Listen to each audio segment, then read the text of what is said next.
His image has haunted families and investigators for decades. The man known as the I-70 killer targeted women up and down the interstate during the early 1990s. But the cold case remains fresh on the mind of a St. Charles detective. He's hopeful someone will come forward. Tonight, News 4 investigator Chris Nagus reopens the file and gives us a look at one piece of evidence that could crack the case. These 10 drawers contain files inside the St. Charles Police Department of names that have came up during the investigation. This room is full of thousands of files related to the man known as the I-70, I-35 serial killer. This is a composite drawing that was made from the witness. Detective Donald Stepp says these drawers contain thousands of names, possible connections to a 1992 crime spree that left 6 people dead across 3 states, including 24-year-old Nancy Kitzmiller of St. Charles. May 3rd, 1992. It was a quiet Sunday. Kitzmiller was working at the Boot Village just off Interstate 70 at Zumbel Road. She was alone in the store. According to Detective Stepp, she wasn't even supposed to be at work that day. She was filling in for another employee. At approximately 2:30 that afternoon, she was discovered shot to death in the back of the store. Is there any surveillance video? No, there was not. Were there any witnesses? No, there's not. Do you guys have a motive for the crime? No, we do not. 3 years after the murder, investigators offered chilling information. His motive has always seemed to be simply the thrill of killing. April 8th, 1992. Before killing Kitzmiller, it was Robin Fuldauer, shot to death inside a Payless shoe store in Indianapolis. 3 days later, 2 women were found shot to death inside this bridal store in Wichita, Kansas. Patricia Smith and Patricia Majors stayed late to wait for a customer needing a cummerbund. Neither would make it home. The case certainly stands out in the fact that, it's a double. I spoke with Detective Tim Ralph of the Wichita Police Department. He worked the case 28 years ago, and it's where authorities got a break, an eyewitness account. The customer the women were waiting late for arrived at the store and saw the man. The killer kind of waited for him to come in the store, and the guy's like, no, ain't gonna do it. And so he left at that time. This guy could have easily been a third victim. He easily, if he'd gone back there, he'd have killed him. From that encounter, this composite sketch was created. But investigators believe the key to solving the case is what police believe to be the murder weapon. It's distinct and looks similar to this.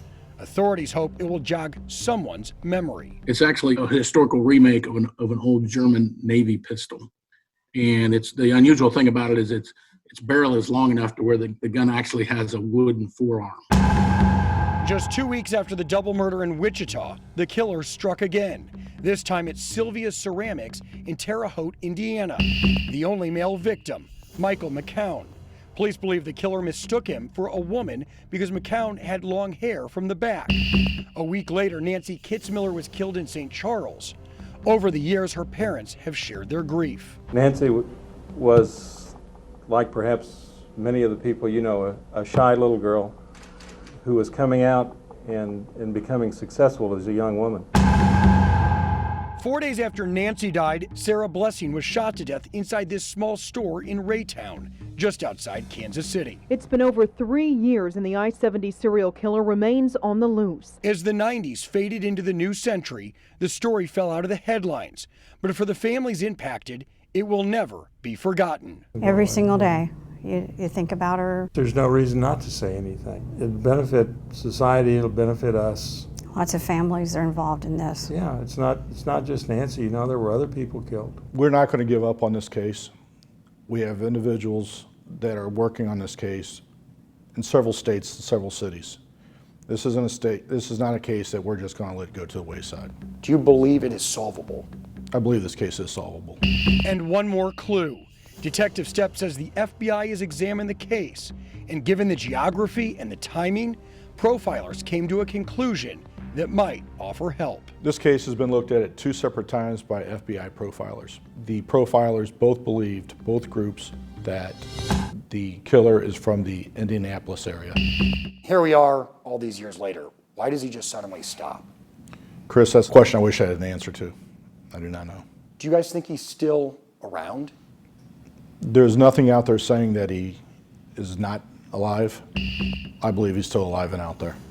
I posted this suspect sketch on my Twitter and Facebook pages, along with a picture of the possible murder weapon. And if you have friends or family that live in cities along the route, You can share that information on social media. The families of multiple victims have waited nearly 30 years for justice. Anyone with information is asked to call the St. Charles Police.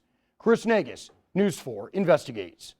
All these years later, still so many questions in that case. So what message does Nancy's parents have today?